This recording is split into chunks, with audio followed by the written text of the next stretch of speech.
ของเราเนี่ยในเมื่อปะพบมันก็เกิดความเนี่ยเรียกว่าหันแล้วก็เกิดเนี่ยพึงพอใจอยากจะให้พระพุทธเจ้าไปอยู่ที่ตัวเองอยู่นะตัวเองครบตอนนั้นก็ยังไม่ได้เป็นกษัตริย์นะแต่ว่าก็นั่นแหละคงจะใกล้เป็นกษัตริย์แล้วในเมื่อพบพระพุทธเจ้าแล้วเนี่ยแล้วก็ขอพระพุทธเจ้าเนี่ยไปอยู่แล้วตนก็จะแบ่งให้การปกครองแบ่งทรัพย์สมบัติอย่างต่างๆพระพุทธเจ้าของเรานั้นเป็นก็บอกว่าเราไม่ได้แสวงหาสิ่งเหล่านั้นเพราะว่ามันนั้นไปแล้วเป็นออกจากสิ่งเหล่านั้นแล้วนะเป็นก็ไม่ได้แสวงหานี่ก็จะว่าแล้วก็เป็นกิเลสอย่างหนึ่งที่มันมาที่จะมาล่อพระพุทธเจ้าของเรานั้นไปหันเหแต่พระพุทธเจ้าของเราเป็นตั้งใจนะเพื่อจะแสวงหามงคลธรรมเมื่อพระพุทธเจ้าปฏิเสธพระเจ้าพิมพิสารก็เป็นตั้งความปรารถนาไว้ว่าถ้าได้ตรัสรู้นะพระพุทธเจ้าของเราได้ตรัสรู้แล้วก็ขอให้มาโปรดข้าพเจ้าคือมาเสด็จมาที่พระเจ้าพิมพิสารอยู่เนี่ยแล้วก็ขอเนี่ยข้าพเจ้าเนี่ยได้เป็นนั่งไกลเป็นนั่งไกลพระพุทธเจ้าแล้วก็ขอให้พระพุทธเจ้าเนี่ยได้แสดงธรรมแก่ข้าพเจ้าแล้วก็ขอให้ข้าพเจ้าเนี่ยรู้ทั่วถึงธรรมที่พระพุทธเจ้าแสดงนั้นอันนี้ความปรารถนาของพระเจ้าพิมพิสารมีอยู่5อย่างในเมื่อพระพุทธเจ้าคนใดไปแสวงหามงคลธรรม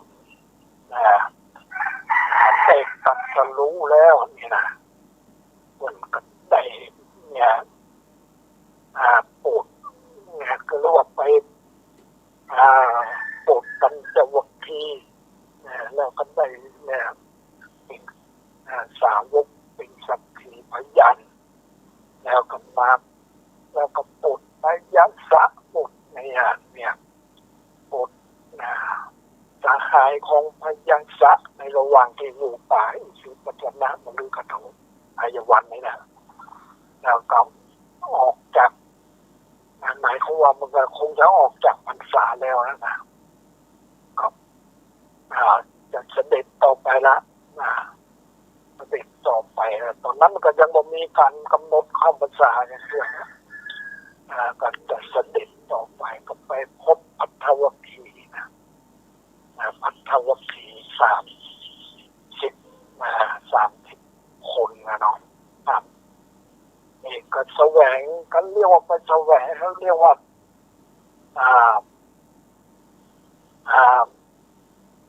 ตามหาหญิงเพชรลิยาแต่ว่าคงจะมีนั่นแหละนะ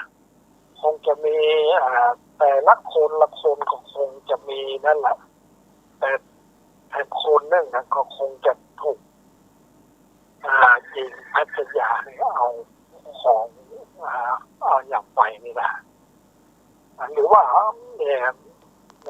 หนีไปกันจะได้เนี่ยแล้วเนี่ยเขาก็ต้องตามมาพอดีไปพบพระพุทธเจ้าของเราเนี่ยก็ถามถึงพระพุทธผมถามพระพุทธเจ้าพระพุทธเจ้าก็ถามว่าเราจะแสวงหาหญิงเหล่านั้นหรือว่าจะแสวงหาตนดีกว่าหรือว่าแสวงหาสิ่งเหล่านั้นเนี่ยพวกภัททวัคคีย์เนี่ยเขาก็บอกว่าแสวงหาตนดีกว่าเนี่ยนะในเมื่อแสวงหาตนดีกว่าเนี่ยก็พระพุทธเจ้าก็คง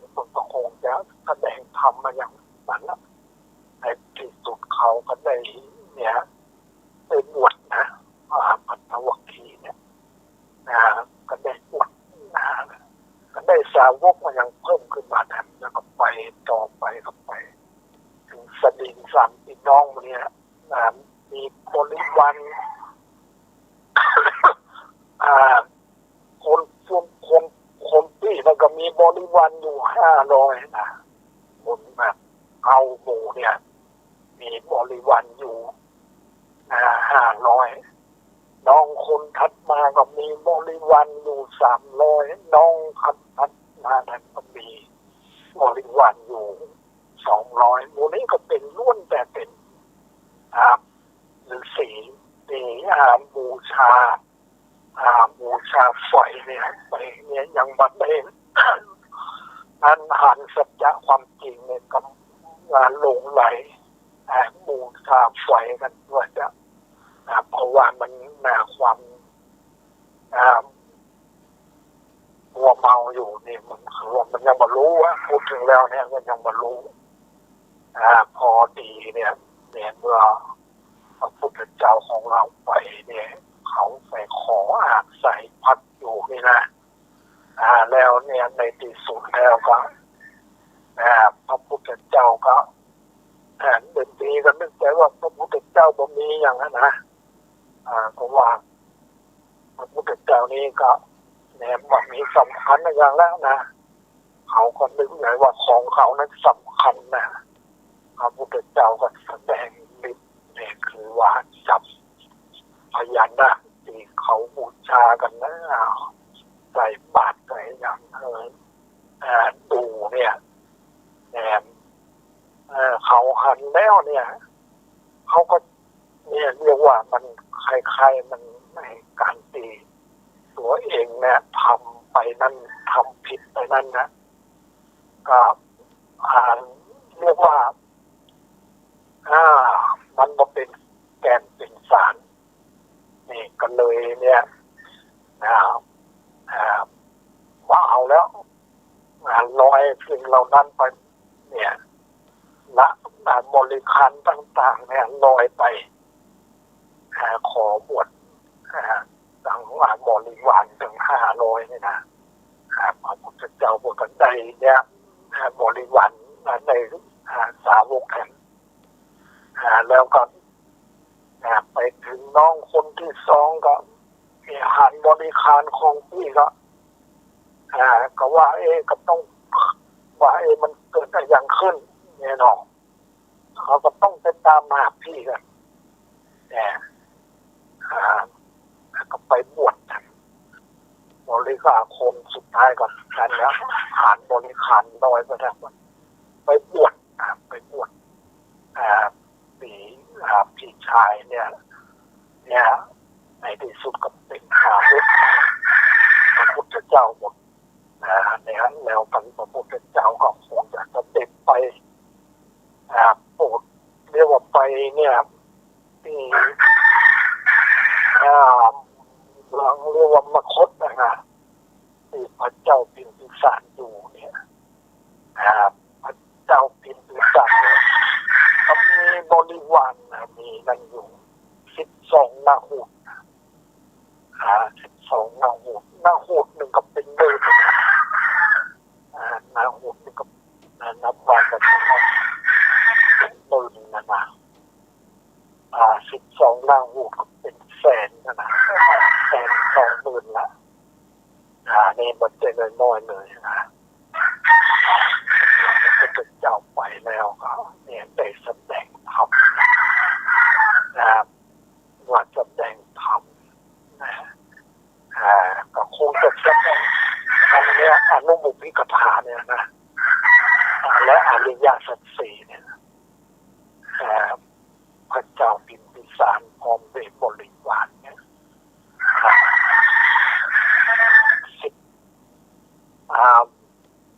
เหลือแต่2นาหู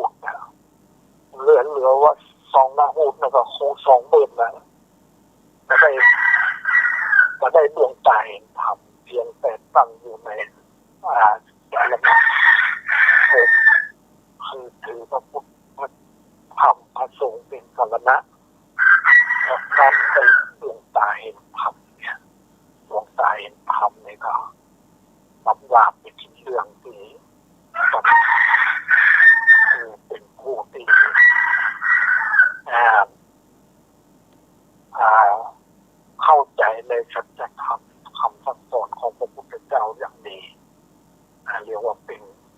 โสดาบันบุคคลผู้ประเสริฐออกไปในอบายบุคคลที่ประเสริฐเนี่ยออกไปในอบายภูมินี้มัน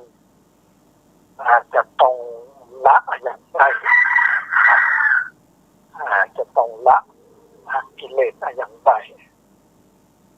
ในหลักการนั่นแล้วผมก็บอกว่าตรงละสักกายทิฏฐิ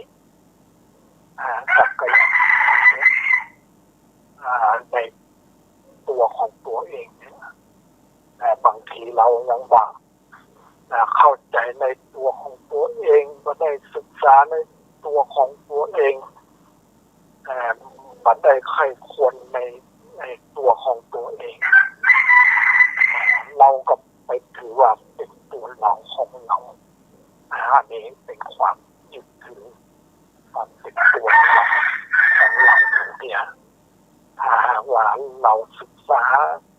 แล้วก็ปฏิบัติอันนี้อย่างว่าคนเรามันก็มีอยู่นะมีอยู่เพราะว่าเทียบด้วยดอกบัวสีเหล่าดอกบัวสีเหล่านี่ก็คือหนึ่งอุคติตันยูสองวิปัสสิตันยูสามเนยยะสี่ปัฏฐปรมะบุคคลที่หนึ่งเนี่ยอุคติตันยูเนี่ยหมายความว่าได้ฟังธรรมแล้วก็จะเข้าใจเข้าใจในธรรมนั้นอย่างพระพุทธเจ้าของเราเนี่ยยังแสดงธรรมเนี่ยกับพระเจ้าปิ่นพิสารเนี่ยพระเจ้าปิ่นพิสารก็ได้ดวงตาเห็นธรรมแล้วอันนี้เรียกว่ามันเป็นอุคติตันยูเป็นผู้ที่มีปัญญาเฉียบแหลมที่จะเข้าใจเรื่องธรรมเนี่ยของพระพุทธเจ้านั่นแหละเพียงแต่ได้ฟังหัวข้อนะอันนี้เนี่ยเรียกว่ามันตั้งบุคคลตั้ง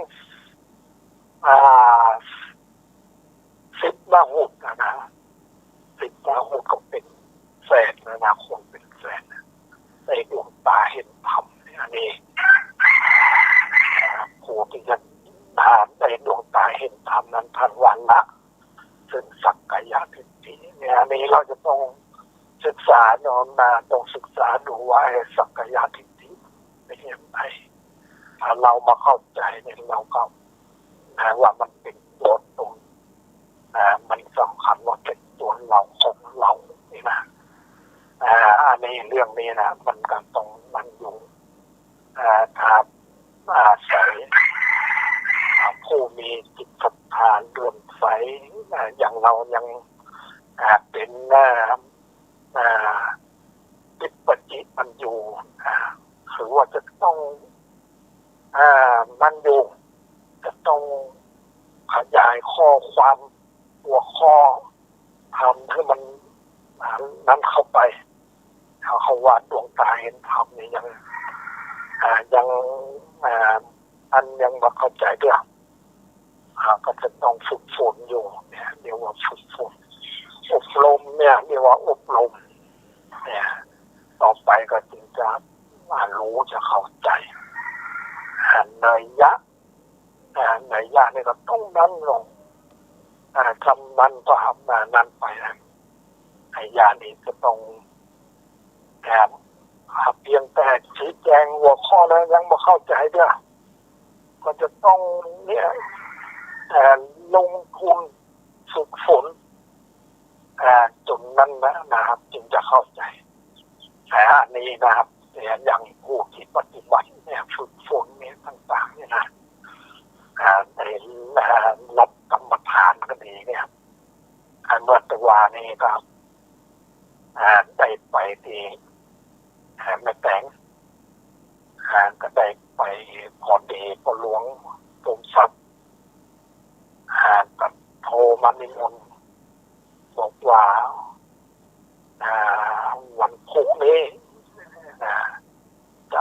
ศพนายพัดไปเสียซึ่งเป็นลูกของแม่น้อยมันเสียชีวิตไปแล้วก็แม่น้อยในคนก็จะตั้งใจจะมาทอดกฐินที่วัดก็กำหนดเอาวันที่23เนี่ยตุลาเนี่ยนะกำหนดแม่น้อยก็จะมาทอดกฐินแต่พอดีลูกชายมันก็เสียไปหลวงสมศักดิ์ก็โทรมาบอกว่าขอให้ไปเทศนาธรรมก่อนที่จะเอาศพมอบให้กับโรงพยาบาลแล้วกันเราก็ไปพบปะกันตัวนี้อันนี้แล้วก็อันนี้อย่างใดก็ตามเนี่ยเรื่องแล้วก็เราก็เอาทำเนี่ย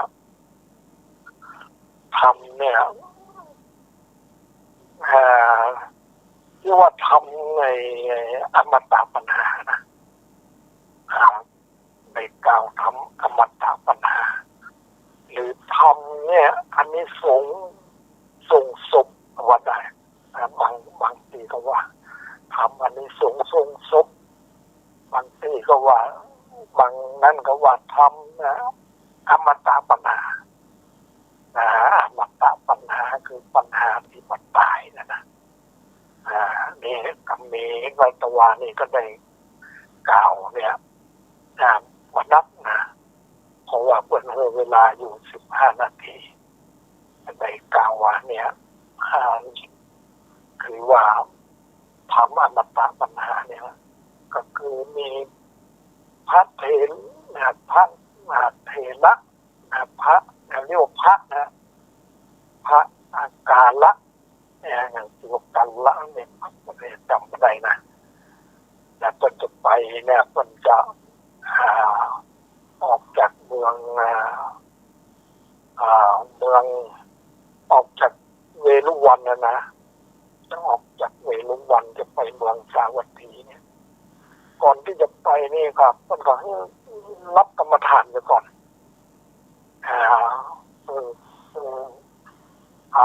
ปฏิบัติเขาเอากรรมฐานพระเถระนี่มันก็รับกรรมฐานแต่ว่าเอากรรมฐานแล้วครับเนี่ยกรรมฐานที่ว่านี่ก็คือเนี่ยคือพิจารณาในตัวของเราเนี่ยนะอาการ32เนี่ยผมขนเล็บฟันหนังเนื้อเอ็นกระดูกเยื่อในกระดูกม้ามหัวใจตับพังผืดไตปอดไตใหญ่ไตน้อยอาหารหน่อยอาหารเก่านี่นะพิจารณาในร่างกายของตัวเรานี่แหละในเมื่อเป็นได้รับกรรมฐานแล้วพิจารณากรรมฐานต้นก็ได้นั่นแหละได้ดวงตาเห็นธรรมแล้วก็สำเร็จเป็นพระอรหันต์แล้วต้นก็ไปเมืองสาวัตถีอันนี้ยังก็ได้เนี่ยที่เมืองสาวัตถีนั้นก็มีเนี่ยมีป่าจ้ามีอย่างเนี้ยแต่คนที่ป่าจ้าก็มีคนคอยดูแลอยู่เนี่ยแต่ว่าเมื่อพระเถระไปอย่างนั้นก็ถามพระเถระแต่ว่าท่านมานี่บอกกลัวกะเห็นเราเนี่ยพระเถระก็บอกว่าเราเนี่ยจะไปกลัวอย่างเราเป็นลูกศิษย์ของพระพุทธเจ้าเนี่ยเราก็ถือพระมังสกุลยังเป็นวัดนี่นะถือเนี่ยบอกกลัว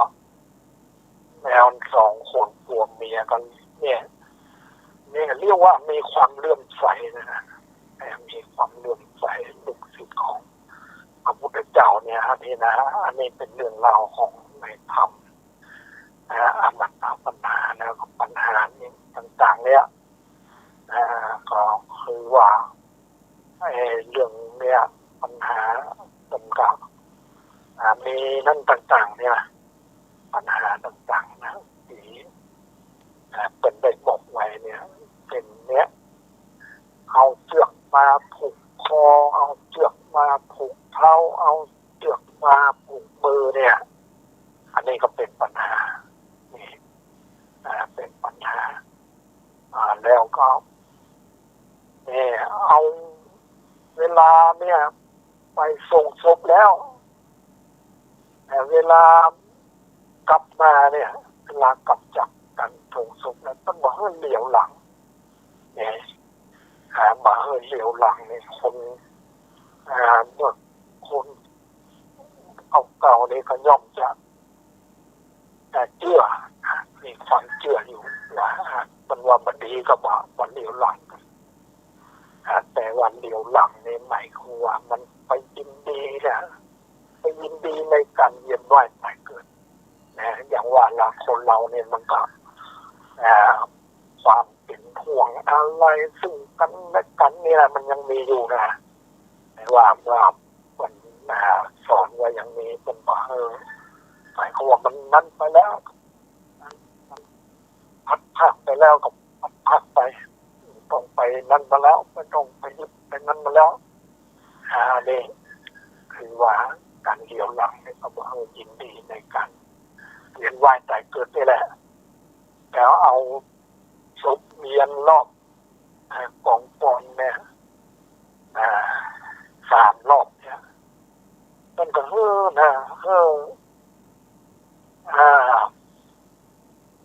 พิจารณามี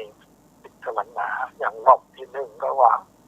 เรียนเป็นรอบที่1ก็ว่ากามสวะหรือว่ากามสวะละในกามนี่แหละละกามสวะกามเนี่ยมันติดด้วยคนเราเนี่ยมันติดด้วยเนี่ยด้วยกามเนี่ยนะทั้งตาทั้งหูทั้งจมูกทั้งลิ้นทั้งกายและทั้งจิตใจเนี่ยมันไปยินดีในรูปเสียงกลิ่นรสโผฏฐัพพะเนี่ยอันนี้มันคือละเนี่ยกามสวะ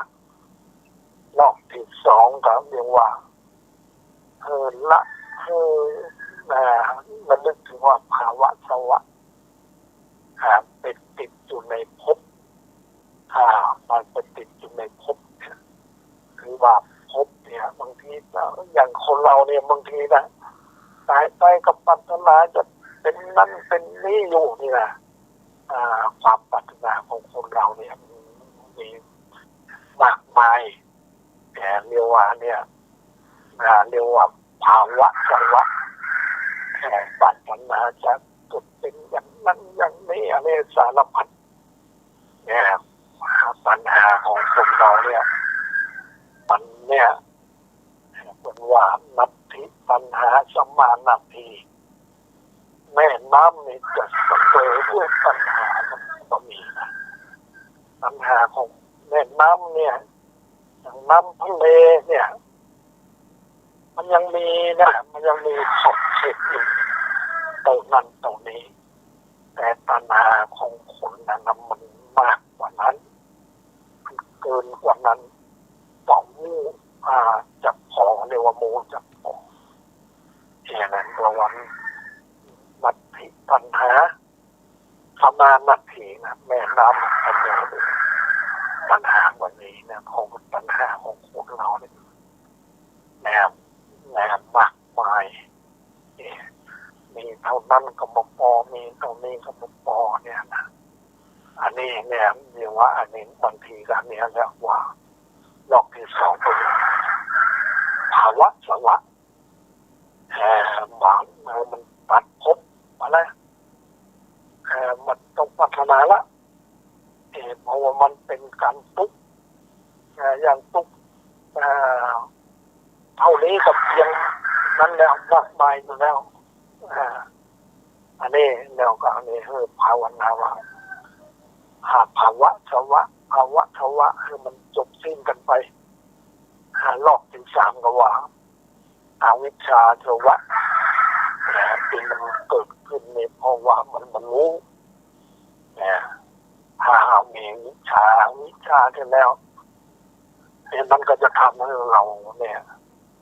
ก็ต้องทุกข์ ความทุกข์ก็ไม่เกิดขึ้นถึงมันเกิดมันก็รู้เท่าทันเนี่ยเรียกว่าเพราะว่ามีวิชาสวะเนี่ยนั่นละกรรมสวะภาวะสวะอวิชชาสวะเนี่ย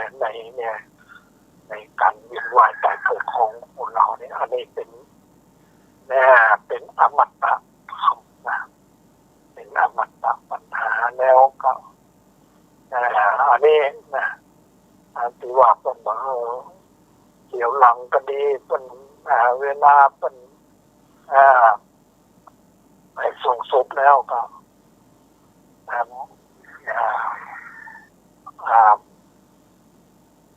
ป็นเนี่ยมาไปจิตอย่างเนี่ยนะนี่แล้วไอ้นี่แล้วก็นี่เป็นก็มีอยู่หลายอย่างนะที่เขาได้เจ้าพุทธเขาได้ประพฤติปฏิบัติกันอย่างตุงสามหางก็ดีนะตุงสามหางที่แบกนำมาตกเนี่ยแล้วกับผงห่อเข้าเนี่ยก็ดีเนี่ยผงห่อเข้าเนี่ยเหมือนกับเป็นเสบียงเลยนะเป็นตัวอย่างว่าคนเราถ้าหากว่ามันยังไปตั้งหน้าอยู่นี่นะก็ต้องมีเสบียงไปถ้าเอาหมองงูเนี่ยครับเป็นแบกถุงสบายถุงห่อ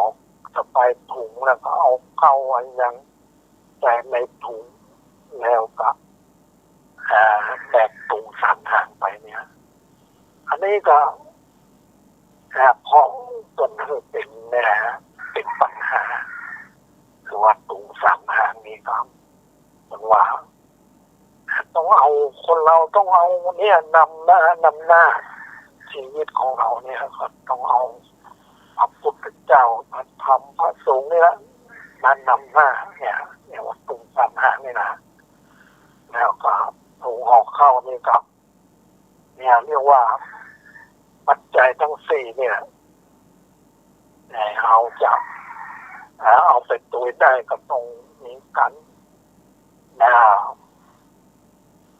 สร้างบุญกุศลไว้ทำบุญทำกุศลไว้เนี่ยแล้วจึงจะเอาไปตัวได้แต่ว่าถ้าเราไม่ได้ทำบุญทำกุศลไว้นี่มันก็นั่นแล้วมันก็จะตายไปแล้วมันก็เอาไปตัวได้แล้วนี่ในคำอมตะปัญหานี่เป็นได้อธิบายไว้หลายอย่างเนี่ยพระเจ้าปเสนภิกขุสงฆ์คนได้ฟังเนี่ยอมตะปัญหาเนี่ยคนก็สาธุสาธุเพราะว่าเป็นเมื่อได้เข้าใจแล้วก็สาธุอันนี้แล้วก็ไอ้นี่นะแต่ว่านี้ก็ได้เนี่ยเทศนาพอสมควรแล้วก็ได้กลับวัดแล้วไอ้นี่เรื่องเนี่ยทำเนี่ยทำตะกี้ก็ว่าถึงพระเจ้าพิมพิสารเรื่องเกี่ยวกับทำเป็นตะกี้เนี่ยนะพระเจ้าพิมพิสารนี่มันได้ดวงตายทำแล้วเนี่ย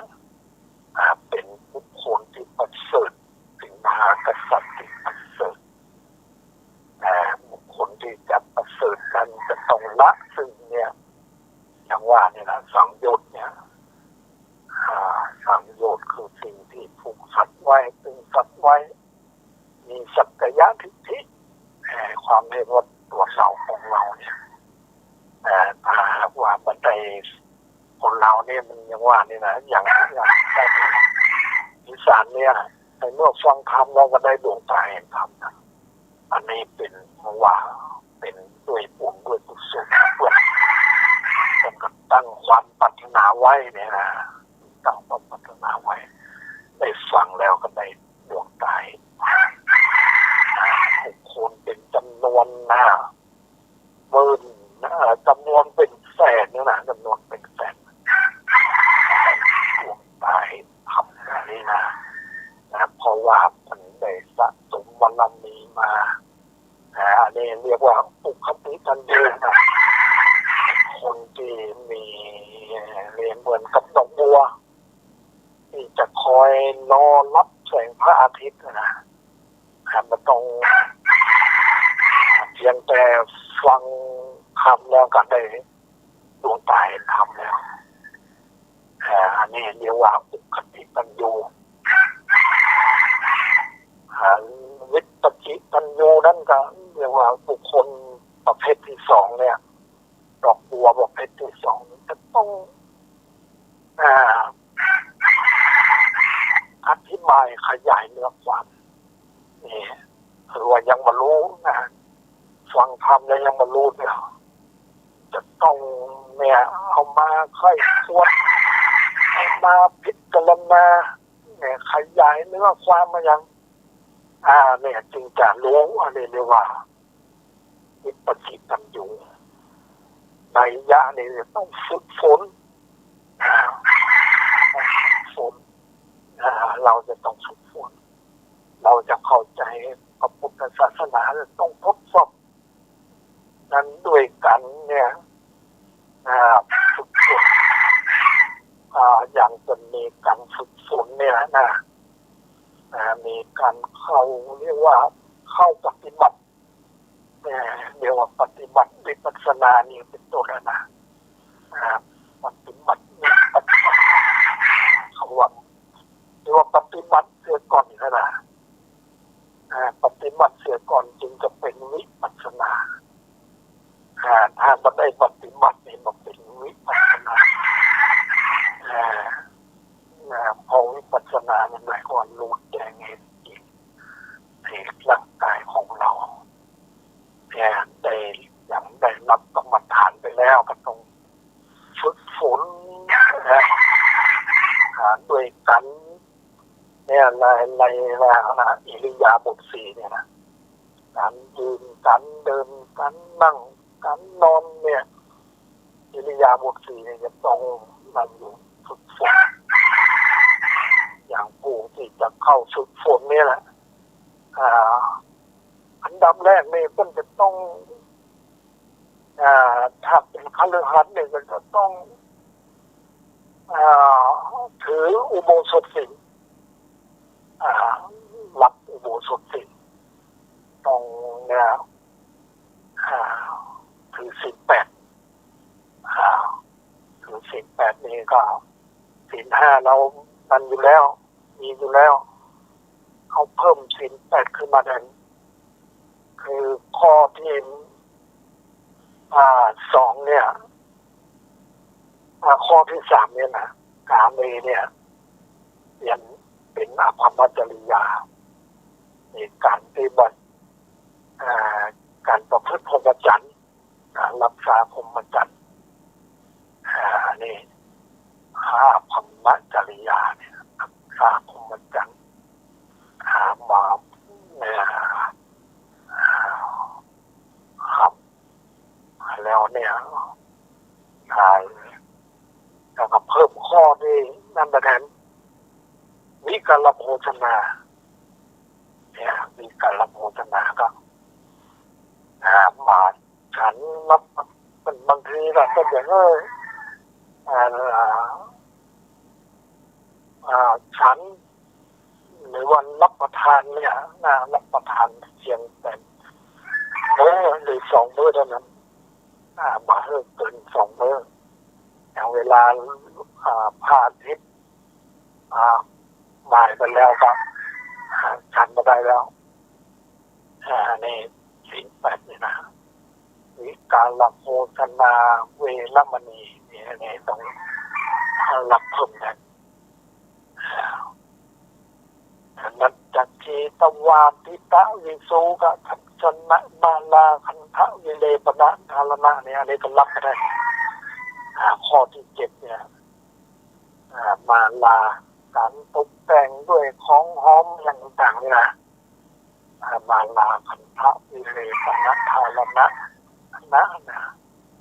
อะไรนัจจคีเนี่ยการฟ้อนรำขับร้องประคมดนตรีต่างๆกันงดเว้นอันนี้ แต่ว่าเนี่ยเรื่องการฟ้อนรำขับร้องประกอบดนตรีเนี่ยอันนี้มันเป็นกิเลสแล้วก็ว่ามันเป็นกิเลสมันคือจริงคืออุโบสถศีลเลยจะต้องรับศีลอัจฉริตวาทิตะวิสุกทัสสนะมาลาคันทะวิเลกทันวิเลปนะทารณะเนี่ยนะนี่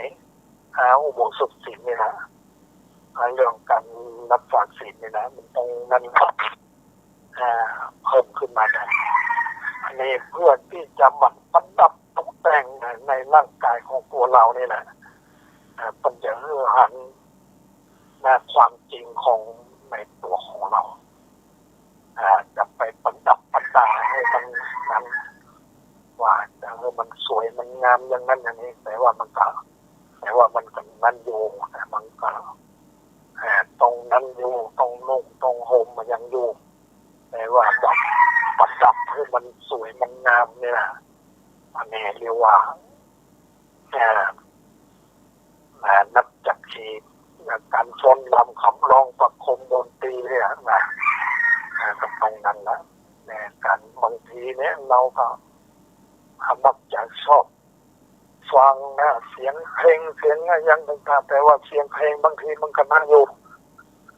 มันก็เป็นนั่นอยู่เสียงเพลงที่ทำให้เกิดสติปัญญาขึ้นมาก็มีนั่นอยู่ได้นั่นอยู่นี่แต่ว่านี่นะเป็นบางเรื่องฟ้อนรำขับร้องประคมดนตรีดูกันละเล่นกันละเล่นต่างๆเดี๋ยวนี้เราต้องผู้ใดที่มีศีลอย่างนี้แล้วก็จะต้องมันอยู่แล้วเราเนี่ยก็ต้องถ้าศีลมันจะละเมิดเนี่ยมันก็ต้องนั่นดูนะคือศีลจะละเมิดเนี่ยมันต้องคล้ายๆมันเนี่ยอย่างการฟ้อนรำขับร้องนะมันมีอย่างมันมีประโยชน์อย่างได้ประโยชน์อย่างหันดูแล้วก็อาจจะงดจากสิ่งที่การฟ้อนรำขับร้องประคมดนตรีต่างๆจะได้นี้นะข้อศีลข้อที่7เนี่ยศีลข้อที่8เนี่ยก็ศีลข้อที่8เนี่ยนั่งที่นอนสูงที่นอนใหญ่เนี่ยอันนี้ก็เป็นเครื่องที่นั้นนะอำนวยความถ้าเรียกว่ามันสนองกิเลสด้วยนะคือที่นั่งที่นอนอันสูงอันใหญ่เนี่ยคนเฮินนอนแต่เรียบคนดีผู้รักษาอุโบสถศีลเนี่ยจะต้องมีเสื้อหนึ่งมีเสื้อแล้วผ้าปูยะนอนได้ละผู้ใดเนี่ยถ้าเป็นคฤหัสถ์เนี่ยจะต้องเนี่ยถืออุโบสถศีลเปลี่ยนศีล5แล้วเขารักษาศีล5ได้แล้วเขาก็เอาเพิ่มขึ้นแทนกับเป็นศีล8อุโบสถศีลก่อนที่จะเข้าฝึกกรรมฐานเนี่ยมันจะต้องนั่นแหละต้องรับศีลกรรมฐานคือศีลแล้วก็เนี่ยมีการฝึกฝนการควรจะมีการเดินเนี่ยนะการยืนเนี่ยยืนยังไงเนี่ยจะต้องมันจะทำให้เราเข้าใจในร่างกายของเรายืนเนี่ยยืนเนี่ยว่ามีสติในการยืนนะมีสติในการยืนเดิน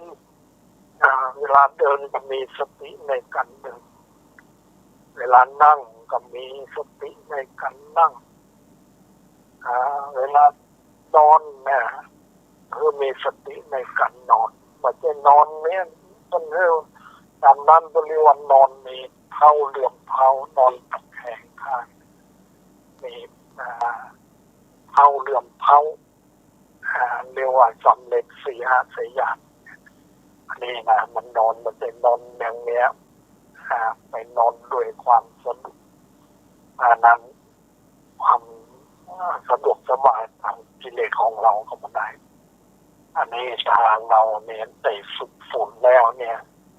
ในร่างกายของเราแล้วเราก็จะเข้าใจในตัวของเราเราเข้าใจในตัวของเราแล้วเนี่ยก็เป็นเหตุจะละเสียซึ่งสักกายทิฏฐิเรื่องสักกายทิฏฐินี่นะอันนี้มันจะต้องฝึกฝนได้รับการอบรมได้การฝึกฝนแล้วก็เมื่อเข้าใจในเรื่องตัวของเราแล้วเนี่ยครับอันดับต่อไปเนี่ยก็จะละสิ่งวิจิกิจฉาความสงสัยเนี่ยถ้าเราเข้าใจผลแล้วเนี่ยนะในตัวของเราเนี่ยเข้าใจเหตุเข้าใจผลแล้วมันก็จะละถึงความสงสัยต่างๆในมันมีความสงสัยแล้วนี่คำสอนของพระพุทธเจ้าในนั้นนะเป็นนั้น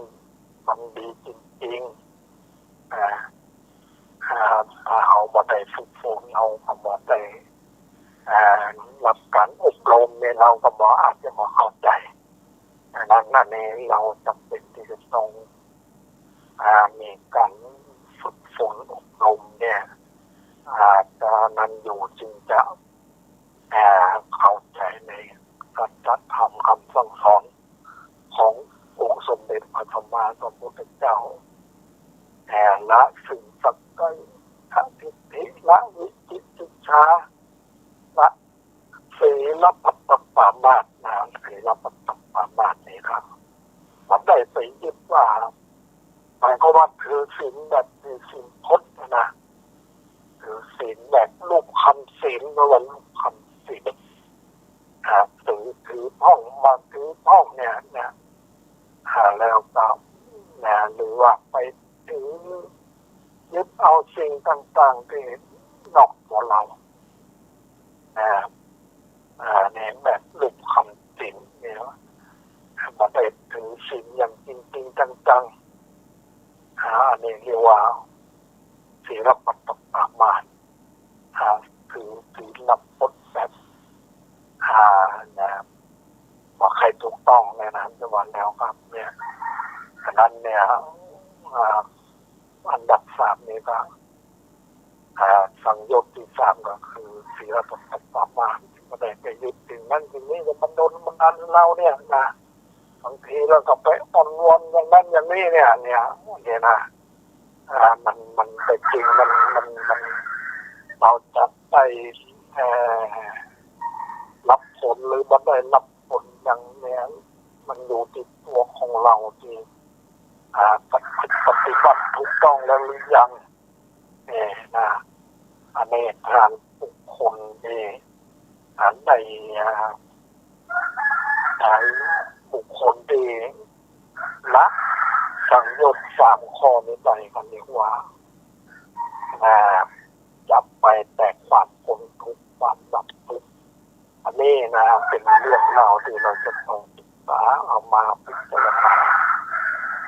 การศึกษาเนี่ยอธิศีลสิกขาอธิศีลสิกขาในเรื่องศีลให้มันยิ่งขึ้นเรื่องศีลเรื่องระเบียบที่เขาอธิจิตตสิกขาศึกษาในเรื่องจิตของเราเนี่ยมันมีอย่างมาครอบงำมันทำให้มาแจ่มใสเนี่ยเพราะอย่างเนี่ยเขาก็ต้องศึกษาดูว่าเรียกว่าถ้าเขาศึกษาดูเขาก็จะเข้าใจอธิศีลสิกขาอธิปัญญาสิกขาคือปัญญายิ่งเข้าใจอย่างถูกต้องอันนี้เรียกว่าเอาฝึกฝนดีแล้วใน เป็นวิปัสสนานะเป็นวิปัสสนาคือหันรู้แจ้งหันจริงตามความเป็นจริงของตัวของเราหากว่ายังว่า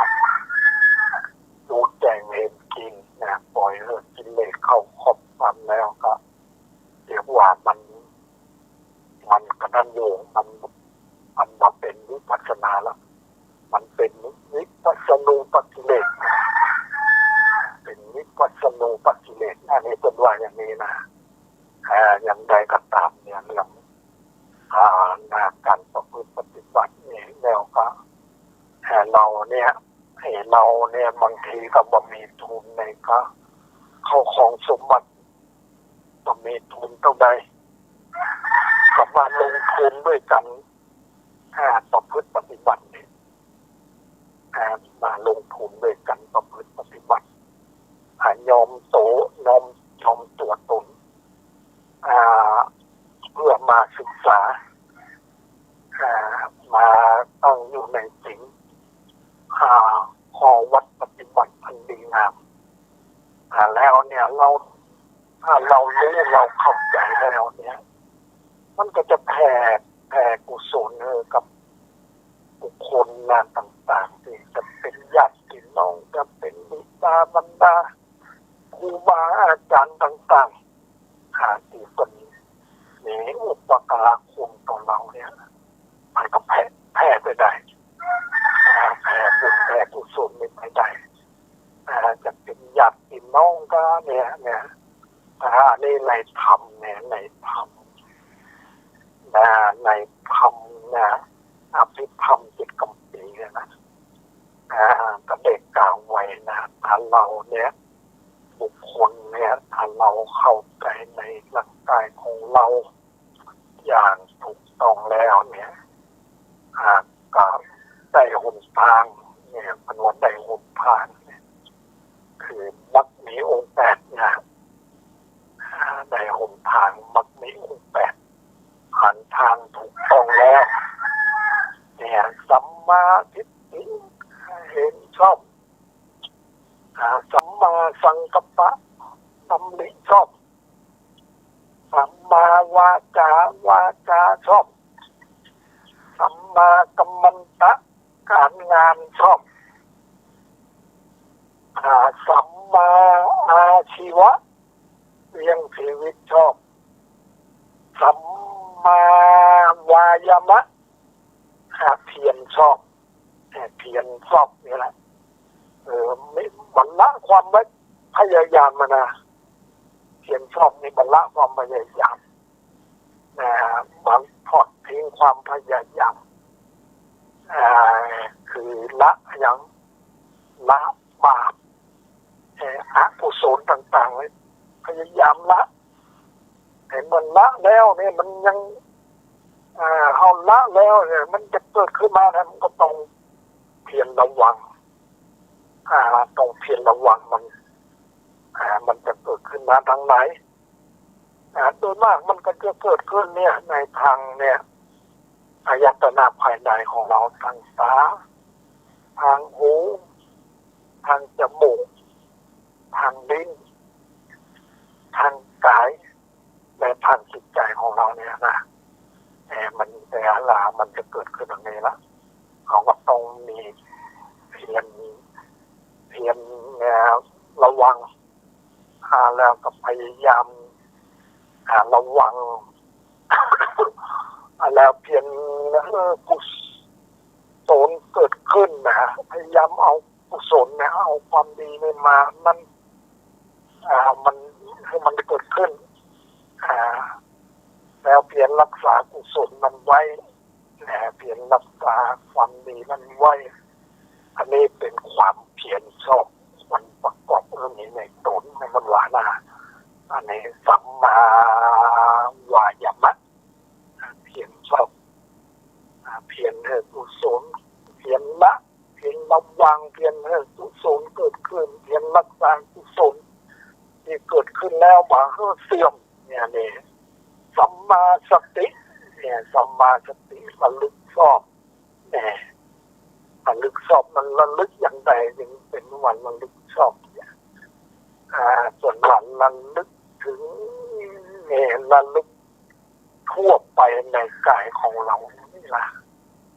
ระลึกทั่วไปในกายของเราเป็นอย่างใดในกายของเราเนี่ยระลึกถึง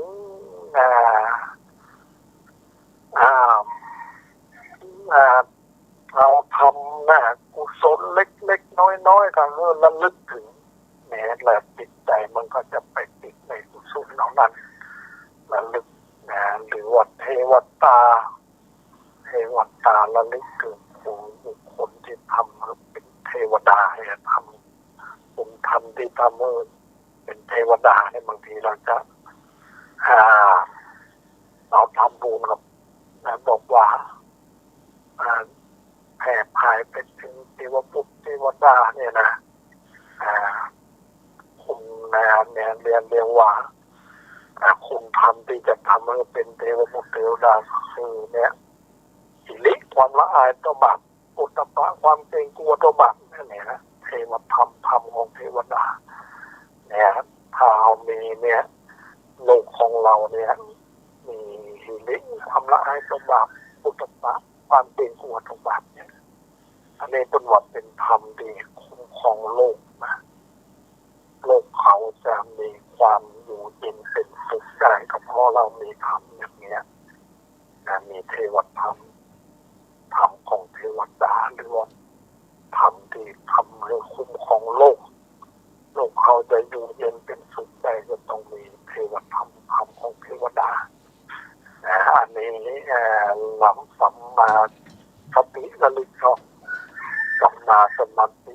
ตั้งใจมันชอบที่อันนี้พูดไทยเนี่ยไตรมัดมีองค์แปดแต่หกต่างมีองค์แปดอันนี้เรียกว่าเป็นผู้ประเสริฐเป็นผู้ประเสริฐอย่างเนี้ยอย่างเรื่องพระเจ้าปิณฑิสารก็ดีเนี่ยในเมื่อเพิ่นได้ฟังธรรมแล้วนะเพิ่นไปดวงตาเห็นธรรมแล้วนั่นแหละกิเลสต่างๆมันจะเกิดขึ้นเนี่ยเกิดขึ้นหมดใจแล้วเพิ่นการเนี่ยยังสงสารที่บางทีก็นางอย่างนางเขมาเนี่ยนางเขมาเป็นไปสีของพระเจ้าพิมพิสารมันพยายามจะไปเฝ้านะ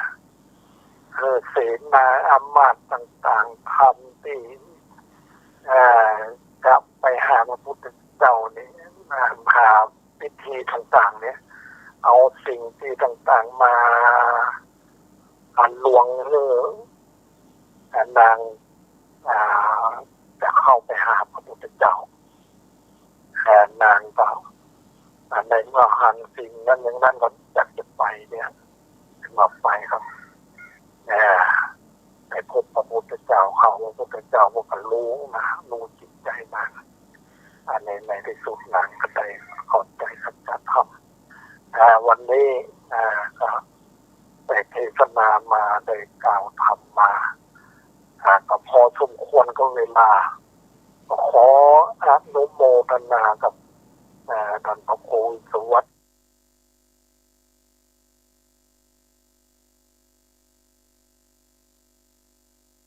สถานีวิทยุกระจายเสียง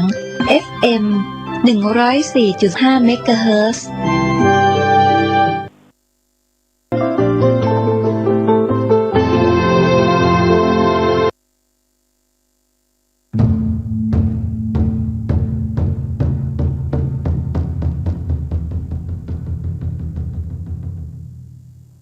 วัดเจ็ดยอดพระอารามหลวงขอเชิญร่วมบุญใหญ่ครั้งประวัติศาสตร์กับการบูรณะโบราณสถานที่มีอายุเก่าแก่กว่า500ปี